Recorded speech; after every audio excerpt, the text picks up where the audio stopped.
অনুষ্ঠানের প্রধান অতিথির বক্তব্য নিয়ে আসছে গাজীপুরে 1 আসনের কান্ডারি বারবার কারা নির্যাতিত গণনেতা আপনাদের প্রিয় মুখ জননেতা আজহারুল ইসলাম পাঠান, প্রতিষ্ঠাতা আহ্বায়ক বাংলাদেশ গণ অধিকার পরিষদ গাজীপুর জেলা। আসসালামু আলাইকুম। খবর কি খবর তো পারি বেকায়দার জন্য কই না। আপনারা সবাই যখন বক্তব্য দিয়েছেন, আপনাদের বক্তব্যের পরবর্তী সময়ে আমার আর নতুন করে কোনো কিছু বলার নেই বললেই চলে। তারপরেও যেহেতু আপনাদের সম্মুখে উপস্থিত হয়েছি, একজন রাজনৈতিক কর্মী হিসাবে আমার 2-4টি কথা বলতে পারি। আজকে মৌচাক ইউনিয়ন কর্তৃক 7 নম্বর ওয়ার্ডের কমিটি গঠন উপলক্ষে আজকের যে পরিচিতি সভা এবং যোগদান অনুষ্ঠান সহ যারা আমাদের আজকে অনুষ্ঠানের উপস্থিত হয়েছেন, সকলকে জানাই বাংলাদেশ গণ অধিকার পরিষদের পক্ষ থেকে আন্তরিক ধন্যবাদ এবং শুভেচ্ছা।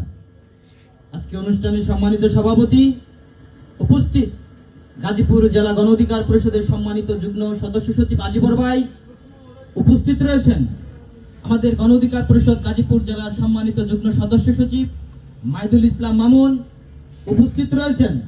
মৌচাক ইউনিয়ন গণ অধিকার পরিষদের সম্মানিত সভাপতি আমাদের শ্রদ্ধেয় বড় ভাই মোহাম্মদ ইদ্রিস খান উপস্থিত রয়েছেন। মৌচাক ইউনিয়ন গণ অধিকার পরিষদের সাধারণ সম্পাদক আকিবুল ইসলাম, মৌচাক ইউনিয়ন শ্রমিক অধিকার পরিষদের সম্মানিত সভাপতি আমার অত্যন্ত শ্রদ্ধেয়ভাজন কালাম ভাই, এবং আমাদের কোনাবাড়ি মেট্রো থানা ছাত্র অধিকার পরিষদের সম্মানিত সভাপতি যিনি সঞ্চালকের দায়িত্ব পালন করছেন আমাদের লোকমান হোসেন, এবং আমাদের কোনাবাড়ি মেট্রো থানা শ্রমিক অধিকার পরিষদের সম্মানিত সভাপতি সুরুজ আহমেদ, সাধারণ সম্পাদক আলমগীর ভাই সহ আজকে যারা এই অনুষ্ঠানে ইতিমধ্যেই সভাপতি, সাধারণ সম্পাদক সহ বিভিন্ন পদে আপনারা দায়িত্ব পালন করার জন্য দায়িত্ব পেয়েছেন, কাজ করার জন্য সকলকে জানাই আমি আবার আমার দলের পক্ষ থেকে আন্তরিক ধন্যবাদ এবং শুভেচ্ছা।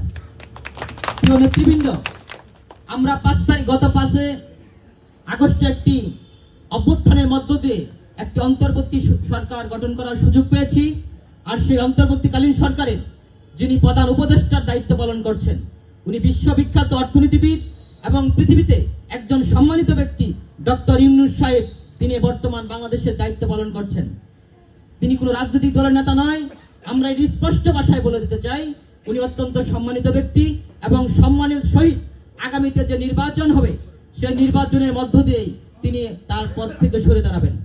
তবে একটি বিষয় আমাদেরকে যেটা কাঁদায়, আমরা দেখছি 5 তারিখের পূর্বে যারা ফ্যাসিস্ট সরকারের পতিত দূষর হিসাবে কাজ করছেন, আওয়ামী লীগের ফ্যাসিস্ট কাজ করছেন, যারা আওয়ামী লীগ ক্ষমতায় ছিলেন, তাদের অপকর্ম সম্পর্কে আমাদের সকলে ধারণা রয়েছে।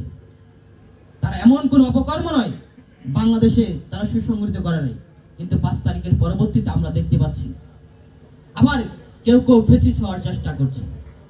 আজকে আমার পূর্বের বক্তা বলছেন ভোট ব্যবসা, নেট ব্যবসা, জেনারেটর ব্যবসা, আপনার টেন্ডারবাজি, অটো রিক্সা চালকদের কাছ থেকে চাঁদা নেওয়া, ফুটপাত দখল করা সহ যারা করছেন তারা কারা আপনারা সবাই জানেন। তবে আমরা বলে দিতে চাই এটা আর বেশি দিন থাকবে না। কেন থাকবে না?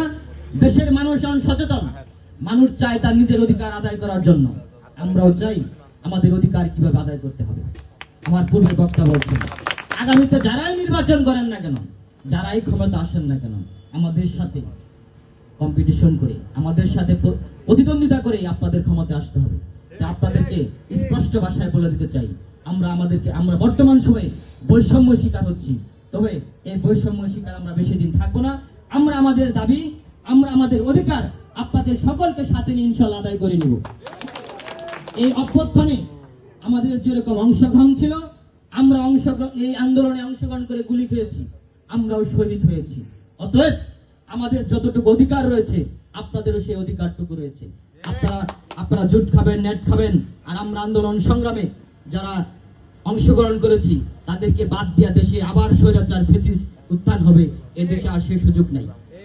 তাই আপনাদেরকে স্পষ্ট ভাষায় বলতে চাই, এবং আপনারা যারা আমার সামনে উপস্থিত হয়েছেন আপনারা সচেতন নাগরিক, আপনারা এই দলে কিছু পাওয়ার জন্য আসেন নাই, দেওয়ার জন্য এসেছেন। তো ভাইরা, আমরা মনে করি এদেশে যদি আবার কোনো অভ্যুত্থান ঘটাতে হয়, আপনারা সকলেই সজাগ থাকবেন। আমরা প্রয়োজন আবার এই আরেকটা ফেসিস যদি উৎপন্ন হয়, আমরা তাদেরকে পতন করে এই স্বাধীন সার্বভৌমত্ব রাষ্ট্রকে, আমরা 52 ভাষা আন্দোলনে অংশগ্রহণ করেছিলাম, 69 গণঅভ্যুত্থানে অংশগ্রহণ করেছিলাম, 62 শিক্ষা আন্দোলনে আমরা অংশগ্রহণ করেছিলাম, 71 মুক্তিযুদ্ধে আমরা অংশগ্রহণ করেছি, 90 স্বৈরাচার এরশাদ বিরোধী আন্দোলনে আমরা অংশগ্রহণ করেছি, তথা 24 যে ফেসিস্ট আন্দোলন সেখানে অংশগ্রহণ করে আমরা বিজয় ছিনিয়ে এনেছি।